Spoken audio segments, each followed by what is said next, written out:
Une fois, un abonné, c'est plus facile à obtenir qu'une vente. Donc on aura besoin de moins de budget pour faire venir quelqu'un sur le compte Instagram pour qu'il s'abonne, puisque ça implique moins de choses. Un abonné, il sort pas la carte bleue, c'est juste un bouton à appuyer. Si ton contenu il est pas bien, t'as beau investir 10 000 € dessus, les gens ils vont quand même l'avoir, ils vont pas être intéressés.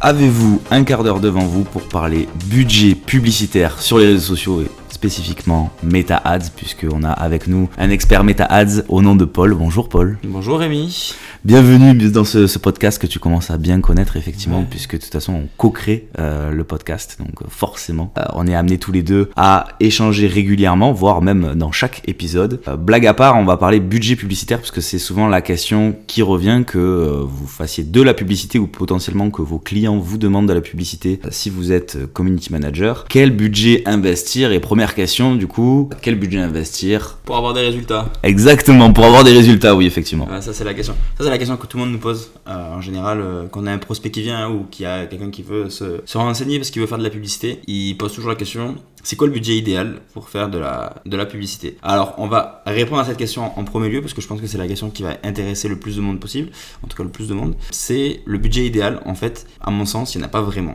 Alors il y a des budgets un petit peu minimum qu'on recommande d'avoir en fonction de certains types de clients et certains types de projets. Dans l'idée, si on veut juste avoir de la notoriété, être juste diffusé, en gros le budget idéal il peut être très faible, puisqu'en fait on va vraiment avoir une bonne diffusion avec un objectif de notoriété, tandis que si on veut avoir des ventes, là c'est un autre système, c'est-à-dire qu'il faut avoir quand même pas mal de gens qualifiés qui viennent sur le site, et qu'après il y ait de la répétition, qu'ils soient convaincus, donc il y a le site aussi qui prend en compte et tout ça.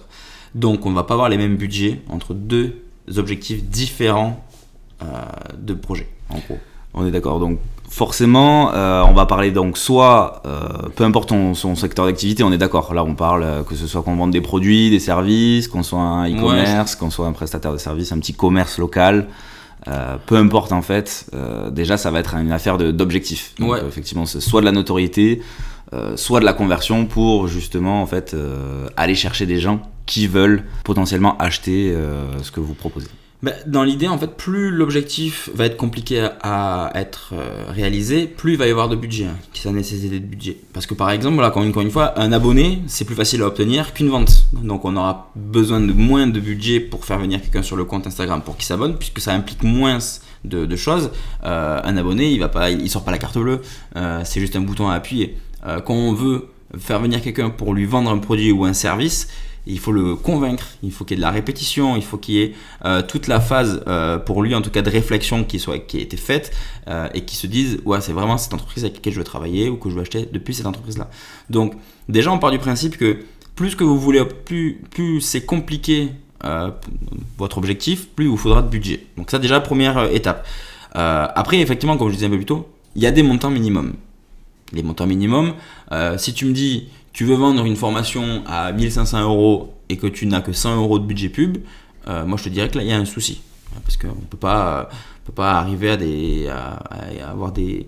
Ça va être très compliqué avec 100 € de toucher suffisamment de personnes, de les qualifier, de faire du retargeting, de les amener sur ta page de vente plusieurs fois peut-être, pour arriver in fine à ton objectif de vente. Donc le budget publicitaire va dépendre aussi du montant de ton offre pour arriver à t'y retrouver aussi sur le retour sur investissement. Ouais, parce qu'en plus il y a un côté où plus c'est cher et plus la personne va se renseigner, va comparer, va réfléchir. Donc pareil, tu vois, on va pas avoir le même temps de réflexion si tu vas acheter une voiture ou si tu vas acheter un stylo. Un stylo, tu sais que ça va pas au pire tu perds quelques euros, mais ça va pas changer ta vie. Si tu achètes une voiture, tu y réfléchis quand même avant, tu es sûr que c'est la bonne. Voilà, t'as tout un parcours de réflexion qui est induit. Donc c'est le même principe avec la publicité. Plus ça va être cher, en tout cas, plus ça va pas être compliqué à vendre, mais il va y avoir un temps de réflexion qui va être long. Et si tu veux avoir ce temps de réflexion, il faut que tu puisses répéter cette personne. Et si tu veux répéter auprès de cette personne, il faut faire du retargeting. Et pour faire du retargeting, il te faut du budget. Mais pour avoir suffisamment de personnes à toucher, il faut déjà en amont avoir suffisamment de budget pour toucher suffisamment de personnes, pour après les répéter ces personnes, et que ce soit un cycle vertueux où tu fasses toujours rentrer de nouveaux prospects dans ton tunnel, quoi, concrètement. Tu as du retargeting qui vient répéter auprès de ces personnes pour qu'ils continuent à voir passer des publicités de ton entreprise, et in fine, elles passent à l'action. Alors on précise que retargeting, donc c'est le reciblage publicitaire. Donc par exemple, vous visitez un site et puis dans la minute d'après, vous allez sur Facebook ou Insta et vous avez bizarrement la pub qui est diffusée justement sur le site. Donc ça c'est grâce à un petit pixel Facebook. Donc ça c'est une autre donnée entre autres. Avant de rentrer dans le vif du sujet, de savoir quel est le montant déjà, est-ce qu'il y a une action différente parce que les gens vont pouvoir se dire on va cliquer sur booster la publication, est-ce que ça c'est de la publicité, est-ce que on peut faire des ventes avec ça, qu'est-ce qu'il faut utiliser en tout cas comme outil si déjà on veut faire des ventes sur les réseaux sociaux avec MetaAds. Au-delà du budget, le bouton booster la publication, je pense qu'on pourra en faire un épisode dessus, c'est une bonne porte d'entrée sur la publicité, puisque en gros c'est un outil simplifié pour créer une publicité. Par contre, si on s'attend à avoir des ventes, en fait il faut partir du principe que le boost de publication, c'est quelque chose d'assez simple, avec quelques objectifs, et on récupère une publication qu'on met en avant auprès d'une audience. C'est pas optimal. En général, on faut se fier aux objectifs qu'il y a au début. Tu as la visite du profil, tu as trafic vers le site, et tu as pourquoi pas engagement sur tes publications, interaction. Donc là, si tu pars du principe que tu veux remplir un de ces 3 objectifs, pourquoi pas le boost. Et là, quel que soit le budget en soi, plus tu vas investir de budget, plus tu vas toucher de personnes, et plus tu vas toucher de personnes, plus tu as potentiellement des chances qu'il y ait une action qui en découle. Donc booster la publication, donc c'est le petit bouton bleu qu'on a sur Insta. Le promouvoir aussi des fois ça s'appelle. Ça va être plutôt pour de la preuve sociale au final. Ça va être pour te faire connaître, la notoriété, gagner de l'engagement effectivement, gagner en communauté. En fait c'est bête à dire, mais si tu es community manager, que tu passes déjà quelques heures voire jours à réfléchir sur un post, à le faire, à le publier, et que tu as 40 personnes qui like dessus et que finalement tu touches qu'une partie de ta communauté, c'est assez dommage. À la fois pour toi parce que c'est du temps, à la fois pour ton entreprise parce que il a investi de l'argent pour avoir ses publications. Donc le bouton boost, au moins ça va permettre d'allonger la durée de vie de ta publication et de la faire vivre un peu plus longtemps, et pourquoi pas même après de s'en resservir en publicité plus tard dans ses campagnes pub. Et là on va avoir un contenu qui va être réfléchi, de qualité, qui va aller répondre à une problématique, et on va avoir un objectif qui va être plus rapidement atteint, puisque le contenu qu'on va diffuser en publicité va rapidement être compris, et ça va intéresser les audiences qu'on va toucher. Donc il y a tout un intérêt aussi des fois à réfléchir en tout cas aux publications pour en faire des pubs après. Du coup, le bouton booster la publication, ça va être une première approche de la publicité. Et après, si on veut aller plus loin, si on veut faire des ventes, il va falloir utiliser un outil comme le gestionnaire de pub pour là, vraiment mettre les mains dans le cambouis et pouvoir obtenir des résultats concrets. Puisqu'en général, on va utiliser booster la publication où on va avoir des résultats sur, effectivement, comme tu disais, dans l'engagement, le visite du profil, etc. Mais derrière, en général, ça fait du trafic, mais derrière, ça convertit pas, il n'y a pas de vente. Donc, si on veut passer sur un objectif vente, il va falloir passer par... Mais si tu veux aller plus loin, en fait, en règle générale, si tu veux aller plus loin dans la publicité, même si tu veux rester sur des objectifs similaires à un boost de poste, il faut que tu passes sur le gestionnaire de pub. Et là, pour le coup, ça t'offre beaucoup plus de liberté et de possibilités. Tu as toutes les audiences de retargeting que tu peux faire, tu as le choix des objectifs qui est beaucoup plus élargi, tu en as 12 ou 13 disponibles, comparé à 3 ou 4 sur les boostés. Donc dans tous les cas, si tu veux aller plus loin, même en étant en dehors de cette histoire de budget pub, il faut passer par la gestion de pub. Ça, c'est une autre question. Après, là, pour le coup, c'est vrai que si tu as des gros budgets pub et que tu fais des boosts de poste, c'est dommage. Parce que là, pour le coup, tu aurais pu te permettre de faire beaucoup plus et tu aurais pu le faire du coup avec le gestionnaire. Donc limite, si par exemple tu sais que tu as une boîte qui a 1000 € de budget pub, tu vas pas répartir tes 1000 € sur 12 sponsors. Non, on va utiliser plutôt ces 1000 € là dans une vraie campagne avec un objectif de conversion, pourquoi pas, ou quelque chose qui va rentrer en compte dans la stratégie, du retargeting derrière qui vont continuer un petit peu à cibler, et là pour le coup tu peux te permettre beaucoup plus de choses. En plus tu toucheras plus de personnes. Soit dans l'idée, je l'ai dit un peu plus tôt, mais plus tu vas avoir de budget dans la publicité et plus tu vas toucher de personnes. En gros c'est ça. La publicité méta, elle te facture à l'impression. C'est-à-dire que tu payes pour que ta publication, ton image, ta publicité soit diffusée auprès d'une audience X. Donc plus ton audience va être large, moins tu vas payer cher, puisque du coup il a énormément de personnes à chercher, donc il n'est pas négligent. Et par contre, plus ton audience va être restreinte, et là plus ça va te coûter cher d'être diffusé. Donc déjà en fait, le premier point à prendre en compte, c'est ton objectif, ta cible, ton message et tout ce qui va avec, ça va impacter le budget que tu vas devoir avoir, nécessité. Si tu touches une très très faible audience, toute petite, genre il y a 100 000 personnes en France à toucher, c'est assez peu, c'est pas non plus très très ouf, mais ça va, c'est quand même une petite audience, que tu as un sujet de niche, qu'en plus de ça tu as un produit qui coûte cher, là tu sais que tu vas nécessiter des gros budgets pour attirer ces personnes-là. Concrètement, à l'époque j'avais fait de la pub pour les lois Pinel, tu connais les lois Pinel ? Ouais. Bon, les lois Pinel, en gros, c'est une concurrence de fou, parce qu'il y a plein de toutes les agences immobilières à faire de la loi Pinel. À côté de ça, il y a une audience, mais du coup, qui est là, il y a quand même une niche, hein, mais ça évolue pas non plus tous les jours, ça reste une toute petite niche, qui du coup est très contestée par toutes ces agences immobilières. Donc du coup, c'est une offre de loi la loi de l'offre et de la demande, ça coûte beaucoup plus cher, et en plus de ça, du coup, ça augmente tous les coûts liés à la diffusion. Donc, on part du principe, si tu veux toucher beaucoup de personnes, il te faut beaucoup de budget. Et donc, plus tu as une audience qui est restreinte, plus il te faudra encore plus de budget. Donc déjà, le budget idéal, il va dépendre du nombre de personnes que tu veux toucher et du retour que tu veux avoir. Et ensuite, c'est ta publication qui prend le relais, ta publicité. Et si là, tu as un bon contenu, puisque quoi qu'il arrive, tu vas être diffusé avec ton budget pub. Et tu vas payer pour être diffusé. Donc, si tu as une bonne publicité, un bon contenu, tu vas attirer rapidement, plus facilement l'attention des gens que tu vas toucher, que tu auras payé pour toucher d'ailleurs. Et après, plus ta publication elle est intéressante et plus les gens vont avoir un engagement dessus. Et s'ils engagent, du coup, ils vont être susceptibles de cliquer, d'arriver sur le site, de faire une action. Alors que si ton contenu il est pas bien, t'as beau investir 10 000 € dessus, les gens ils vont quand même l'avoir, ils vont pas être intéressés. C'est le principe en fait c'est pas parce que si t'as dépensé 100 € et qu'il n'y a rien qui s'est passé, arrête d'investir, change ta publicité par exemple, change l'audience. Parce que quoi qu'il arrive, c'est pas en investissant plus que tu vas avoir plus de résultats. Donc ça c'est l'erreur qu'on va vouloir qu'on va faire, c'est de se dire j'ai des gros budgets, ça va forcément marcher. Oui, il y a déjà tout un travail de travailler son audience, travailler le message, que si on renvoie vers le site internet, que la page soit déjà à peu près bien travaillée et qui parle toujours à la cible pour pas perdre justement la personne qui aurait cliqué sur la publicité.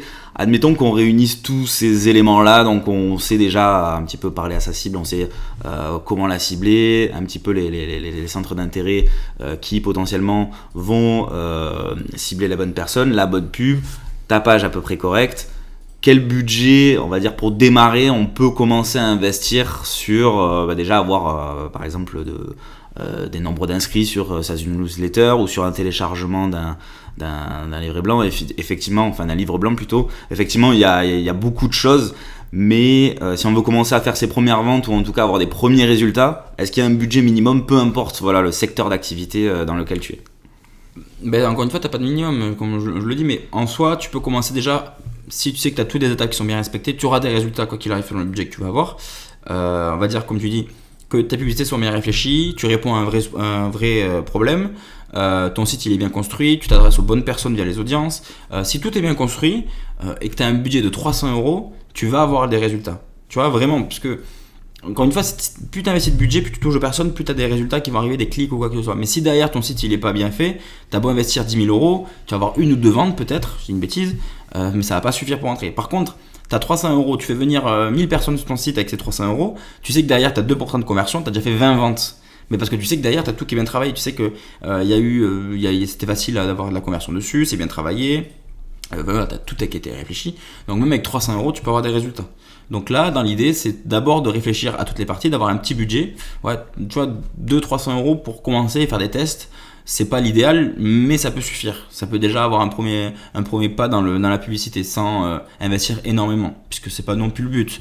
Quand on fait des tests, c'est de savoir quel budget je devrais investir plus tard. Donc là tu investis une petite somme, 300 € par exemple, c'est très bien, c'est 10 € par jour, tu t'éparpilles pas, tu restes sur un objectif et tu vois ce que ça donne.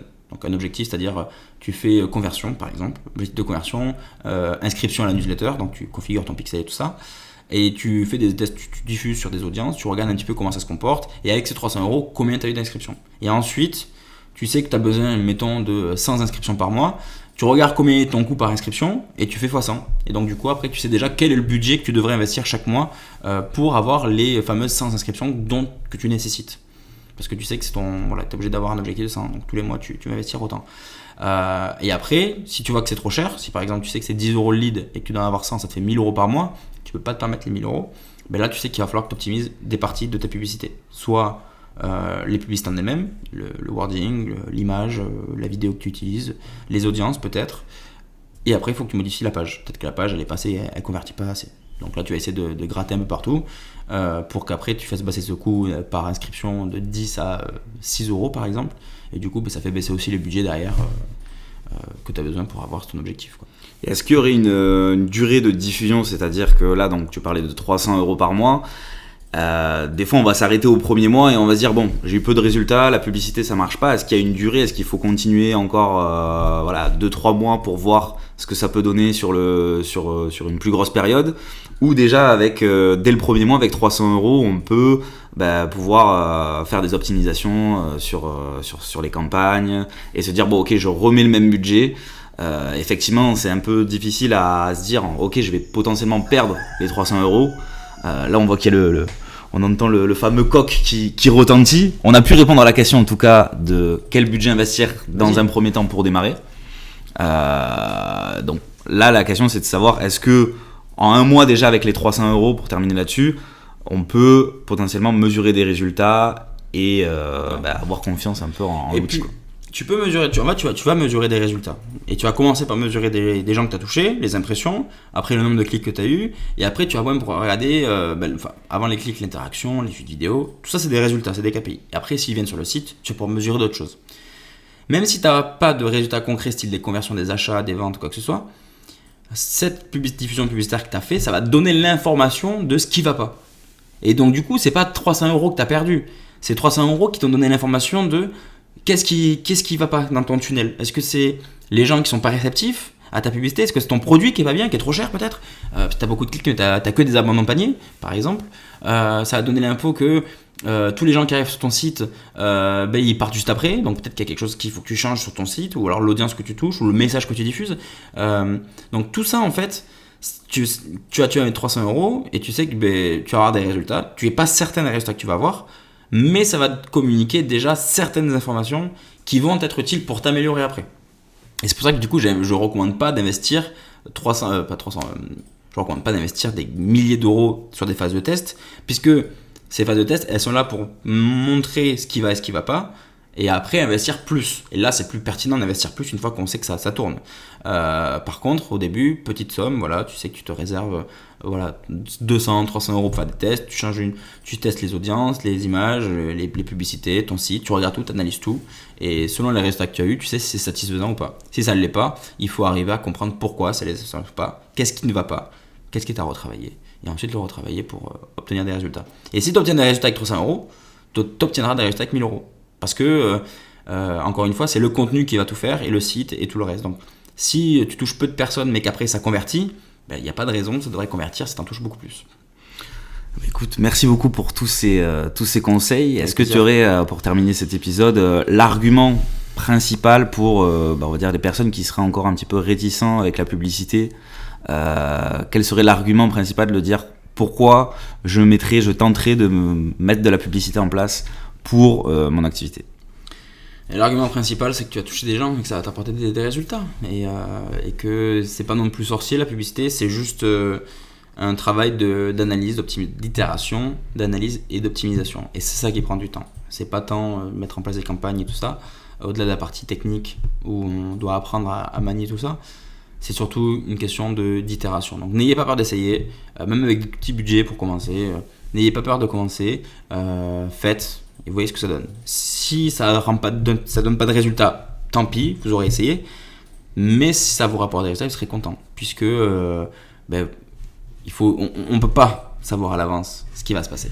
Mais en tout cas, on pourra mieux mesurer que potentiellement des moyens de publicité un peu à l'ancienne, comme l'affichage d'un abribus, comme des flyers, où on va pouvoir mesurer réellement combien de personnes ont cliqué sur la publicité, ont vu, avec des budgets qui sont beaucoup plus modestes que de payer c'est les moyens à l'ancienne.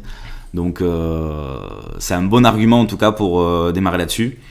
Est-ce que tu as un petit mot de la fin à dire pour cet épisode? Retargeting, c'est le mot de la fin, donc reciblage publicitaire en français. Répétition. C'est très important pour convertir et c'est le maître mot en publicité. 7 fois, il faut voir 7 fois une publicité pour... Avant de passer à l'action, c'est ce qui est dit d'après les publicitaires. Oui. Merci beaucoup. Si cet épisode vous a plu, n'hésitez pas à lâcher un petit 5 étoiles, nous laisser un commentaire et partager ce podcast autour de vous. Ouais. Et puis on vous dit à bientôt et surtout prenez soin du rock. Et n'oubliez pas d'aller nous suivre sur Social Quart d'heure. Si vous avez des questions, on vous fera des réponses avec grand plaisir. donc social.quart d'heure sur Instagram. C'est ça. Allez, des bisous et prenez soin du rock.